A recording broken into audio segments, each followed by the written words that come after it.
पाकिस्तान की कामयाब सिफारतकारी की एक और मिसाल सामने आ गई। नॉर्वे ने पाकिस्तान को अपनी नेशनल थ्रेट असेसमेंट लिस्ट से निकाल दिया है। तफसील जानते हैं, इस्लामाबाद के ब्यूरो चीफ इफ्तिखार शिराजी हमारे साथ मौजूद हैं। इफ्तिखार शिराजी साहब, बताइएगा ये कितनी बड़ी कामयाबी है?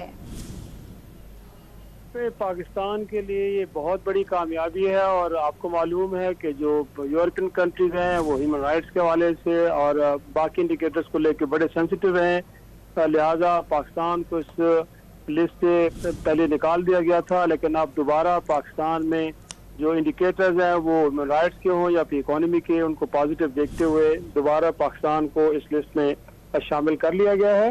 और इसके नतीजे में यकीनी तौर पर जो हम एक एक्सपोर्ट्स को बढ़ाने के हवाले से बात कर रहे हैं ताकि पाकिस्तान का जो एक तरह से ज़र मुबादला के ज़खायर बेहतर हों और एक तरह से हम डॉलर्स कमाएं, तो जाहिर सी बात है इस लिस्ट पर दोबारा शमूलियत पाकिस्तान के लिए यकीनी तौर पर मददगार होगी। और नॉर्वे जैसे कि मालूम है यूरोप एक बड़ा इम्पोर्टेंट मुल्क है और उसकी जानिब से इस तरह का इक़दाम लेना यकीनी तौर पर पाकिस्तान की बहुत बड़ी सफारती कामयाबी है और हम कह सकते हैं कि इसके बड़े पॉजिटिव इंडिकेटर्स अब बाकी ममालिक के लिए भी जाएंगे और पाकिस्तान के लिए तिजारती मैदान में और आसानियां पैदा होंगी। जी, बहुत शुक्रिया तफसीलात देने के लिए इफ्तिखार शिराजी आपका।